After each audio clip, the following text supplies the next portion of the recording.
কেন্দ্ৰীয় মিডিয়া সংবাদমেল আয়োজন কৰিছোঁ। যেহেতু আপোনালোকে জানে আমি সিন্ডিকেটৰ ক্ষেত্ৰত অসমীয়া যুৱ মঞ্চই সদায় সৰব হৈ আছো। গৰুৱে হওক, গাহৰিয়ে হওক, কয়লাই হওক, চুপাৰীয়ে হওক, সকলো ক্ষেত্ৰতে আজি আমি মুখ্যমন্ত্ৰী মহোদয়ক এখন স্মাৰকপত্ৰ প্ৰদান কৰিছোঁ আৰু লগতে আমি প্ৰতিলিপি প্ৰেৰণ কৰা হৈছে আৰক্ষী সঞ্চালক প্ৰধান ডাঙৰীয়ালৈ আৰু লগতে আৰক্ষী অধীক্ষক কাছাৰ জিলাৰ আৰক্ষী অধীক্ষকলৈ। কাৰণ আপোনালোকে জানে ম্যানমাৰ পৰা জিৰিবাম হৈ কাছাৰ বৰখলা হৈ মেঘালয় হৈ অসমত চুপাৰী সিন্ডিকেট কৰি আছে আৰু অবৈধভাৱে এই চুপাৰী গাড়ীবিলাকত অস্ত্ৰ তথা ড্ৰাগছ আহিছে বুলি আমাৰ সন্দেহ হৈছে। কাৰণ যে এই চুপাৰী ম্যানমাৰৰ পৰা যদি আমাৰ চুপাৰীবিলাক আহে তেনেহলে তাত কি আহিব পাৰে আপোনালোকে নিশ্চয় গম পাইছে। আমাৰ এইটো সন্দেহ হবই। সেইকাৰণে এই ক্ষেত্ৰত আজি শিলচৰ আৰক্ষী অধীক্ষকে যেনেকে আজি তালাচী কৰিব লাগিছিলে চুপাৰী গাড়ীবিলাকত, তেওঁলোকে সেই তালাচী কৰা নাই। আজি আপোনালোকৰ এই ক্ষেত্ৰত সিন্ডিকেট কৰি আছে আৰু এই সিন্ডিকেটত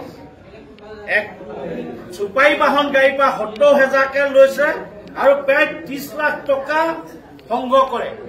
30,60 লাখ টকা সংগ্ৰহ কৰি আহিছে এই চুপাৰী সিন্ডিকেটটোৱে। আৰু ইয়াত হাত উজান দিছে আমাৰ জনৈক হৰেণ মহন্ত আৰু তেওঁলোকৰ লগত আছে সিন্ডিকেটৰ মাষ্টাৰ মাইণ্ড মঞ্জিল আৰু আজমত। এই ক্ষেত্ৰত কিন্তু চৰকাৰে ব্যৱস্থা গ্ৰহণ কৰা নাই। চৰকাৰে দম্ভালি মাৰি আছে সিন্ডিকেট বন্ধ কৰিছো। আজি ড্ৰাগছ দৰে যদি ম্যানমাৰৰ পৰা আহে কি হব? উঠি অহা প্ৰজন্মক যদি অস্ত্ৰ যদি আহি আছে, কিন্তু শিলচৰ আৰক্ষীয়ে এই ক্ষেত্ৰত গুৰুত্ব নাই। আমি সেইকাৰণে চৰকাৰক দাবী জনাইছো আৰু আজি স্মাৰকপত্ৰ প্ৰদান কৰিছো। যদি এই ক্ষেত্ৰত চৰকাৰে কোনো ব্যৱস্থা গ্ৰহণ নকৰে, সিন্ডিকেট চক্ৰক যদি এনকাউণ্টাৰ নকৰে, তেনেহলে কিন্তু আমি গণতান্ত্ৰিকভাৱে অসমীয়া যুৱ মঞ্চই কাৰ্যসূচী লবলৈ আমি বাধ্য হম।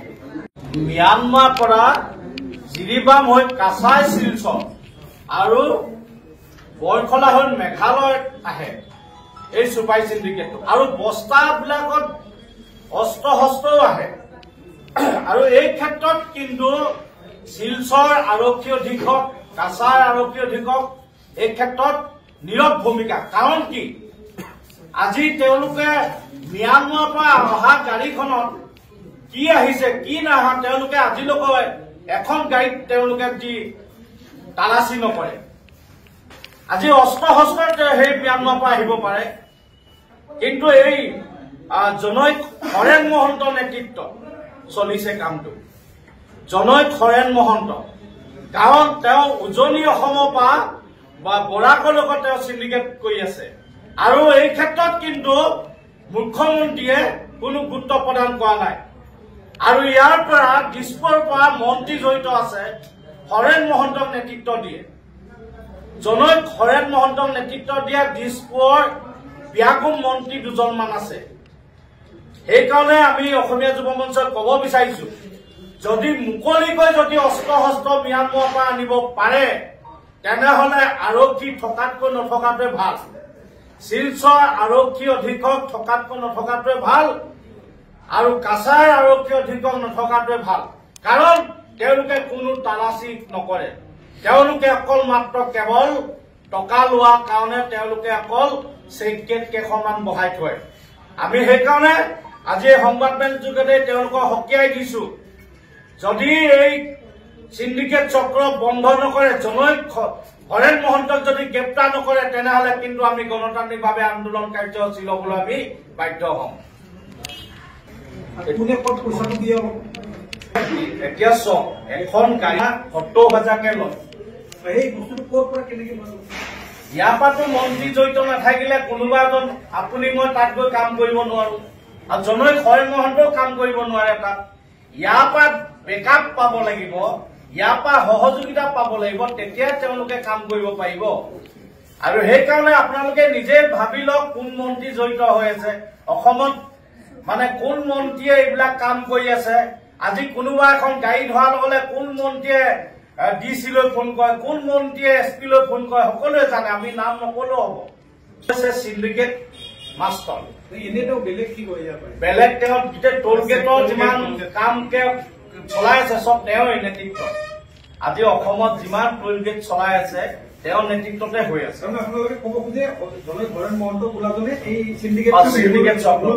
মানে চৰকাৰে তেওঁক বৰপিয়া পাৰি দিলে, আমাক এভাগ দিয়া তুমি এভাগ লোৱা, এনেকুৱা চলি আছে এতিয়া অসমত। সেইকাৰণে আমি বিজেপি নামটো এৰি সিন্ডিকেট চৰকাৰ নামটো দিবলৈ বিচাৰিছো। সিন্ডিকেট চৰকাৰ মানে যিহেতু তেওঁলোকে যদি সিন্ডিকেটে কৰিব পাৰে, চৰকাৰ বিজেপি নামটো দি কি লাভ আছে? চুপাৰী, কয়লা, গৰু, গাহৰি সকলোতে তেওঁলোকে জড়িত হৈ আছে। আমি সন্দেহ কৰিছো, কাৰণ আপুনি ম্যানমাৰৰ পৰা আহে, ম্যানমাৰৰ পৰা যদি বস্তু আহে, চুপাৰী আহে, তেনেহ'লে তাত অস্ত্ৰ শস্ত্ৰ অনা এটা আমাৰ সন্দেহ আছে। ড্ৰাগছ আহে, আজি পপি ফুল নামৰ এটা ফুল ওলাইছে, সেই ফুলটোৱে ড্ৰাগছ বনায়, তেতিয়াহ'লে আমাৰ অসমত ড্ৰাগছ কমাবলৈ চাইটো বাঢ়িবই। আৰু সেই ক্ষেত্ৰত কিন্তু শিলচৰ আৰক্ষী অধীক্ষকবিলাক নিমাক তালাচী নামত গেট বহাব, মাত্ৰ আমাৰ সাধাৰণ মানুহক তেওঁলোকে হাৰাশাস্তি কৰিব, আইন কাটিব, কিন্তু ৰহ ৰহ গাড়ীত অহা বস্তাত তেওঁলোকে কোনো তালাচী নকৰে। এইখিনি বাঢ়ি আছে। আমি সেইটো কাৰণে কৈছো যে পপি ফুল নামৰ এটা ম্যানমাৰত আছে, এই ম্যানমাৰ ফুলটোৱে ড্ৰাগছ বনায়। আৰু সেই ক্ষেত্ৰত কিন্তু চৰকাৰে যি শ্লোগান দি আছে, ড্ৰাগছৰ বেপাৰীক যি এনকাউণ্টাৰ কথা কৈ থাকে, কিন্তু এই চব ভুৱা। আজি ৰহ ৰহ বস্তু আহি আছে, কিন্তু তেওঁলোকে কোনো কাৰণতে নিৰাপত্তা দিব নোৱাৰে।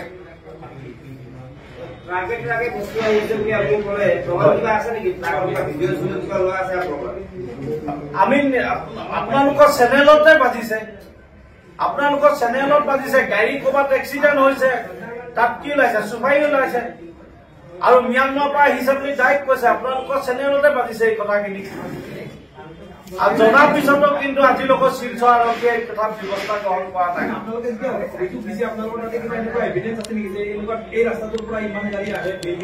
সহযোগিতা কৰিব। আমি আপোনালোকক গাড়ীৰ নাম্বাৰে দি আপোনালোকৰ লগ হৈ কিনে আমি গাড়ী আগচি ধৰিম, তেতিয়া আপোনালোকে আমাক সহযোগ কৰিলে হ'ব।